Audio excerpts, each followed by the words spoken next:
కొడాలి నాన్నగారు దేశం విడిచి పారిపోతున్నారని అయితే న్యూస్ అయితే బాగా హల్చల్ చేస్తా ఉంది. ఎందుకంటే ఆయన అరెస్ట్ చేస్తారు. కొన్ని కొన్ని నోటీసులు గూడా ఇచ్చారు. కానీ పోలీసులకి మళ్ళీ ఒక టీడీపీ నేత అయితే ఒక కంప్లెయింట్ అయితే ఇచ్చారు. ఆయన దేశం విడిచి అమెరికా పారిపోతున్నాడు. అతనికైతే పట్టుకోండి, అరెస్ట్ చేయమని అయితే ఆయన విజ్ఞప్తితోటైతే మళ్ళీ వచ్చి ఆయన ఇంటి దగ్గరైతే మళ్ళీ కలవడం చూసాం పోలీసులైతే.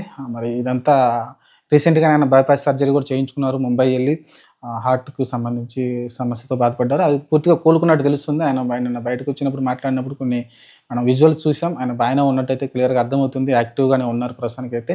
పూర్తిగా కోలుకున్నారని అయితే తెలుస్తుంది. చూడాలి మరి. నిన్నటిదాకా వంశీ అయితే వంశీ కూడా హాస్పిటల్ పాలయ్యాడు. చాలా సీరియస్‌గా ఉందంట అతనికైతే. మరి ప్రస్తుతానికైతే ఎందుకంటే అతని ఆరోగ్యం చాలా క్షీణించినంత వరకైతే వాళ్ళైతే జైల్లోనే ఉంచారు. బయటికైతే రానీయలేదు. కేసు మీద కేసు బనాయించి. మరి ఇప్పుడు కొడాలి నాని వంతు వచ్చేసింది ఇంకా రెడ్ బుక్‌లో సంబంధించి. మరి కొడాలి నాని అరెస్ట్ చేస్తారా?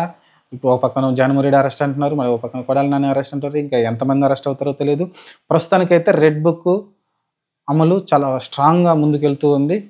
చూద్దాం మరి ఏం జరగద్దో. ప్రస్తుతానికైతే కొడాలి నానిని అరెస్ట్ చేస్తారంటే చెప్పలేం. ఏదైనా జరగొచ్చు. మరి ఇంతకుముందు ఆయన మాట్లాడిన మాటలు లోకేష్‌ని, అలానే చంద్రబాబు నాయుడిని, పవన్ కళ్యాణ్‌ని ఏవైతే మాట్లాడిన మాట్లాడారో ఖచ్చితంగా కార్యకర్తలు టాప్ 1లో నాలిసి కొడాలి నాని ఉంటారు. తర్వాత వల్లభనేని వంశీ ఉంటాడు.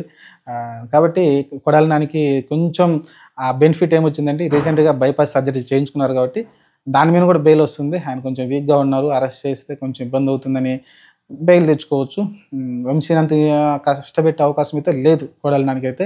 కొంచెం అది సేఫ్ సైడ్ అయితే ఉంటుంది. చూద్దాం మరి ఏం జరుగుద్దో. ప్రస్తుతానికైతే కొడాలి నాని అమెరికా పారిపోతున్నారని అంబటి రాంబాబు కూడా ప్రెస్ మీట్ పెట్టి చెప్పాడు కదా! అందరూ కొడాలి నాని పారిపోతున్నాడు అమెరికా ఇలా ఇలా రకరకాలుగా ఆయన ఏదైతే మాట రెడ్ బుక్ అమలు గురించి చెప్పాడో అక్కడ కూడా అంటే నాకు తెలిసి ఆ ప్లానింగ్ ఉన్నట్టుంది కొడాలి నానికైతే అమెరికా వెళ్ళే ఉద్దేశం. చూద్దాం మరి ఏం జరుగుద్దో. ప్రస్తుతానికైతే పోలీసులైతే అతన్ని ఆపే ప్రయత్నం చేశారు. బయటికి ఎక్కడికెక్కడికి వెళ్ళకూడదని.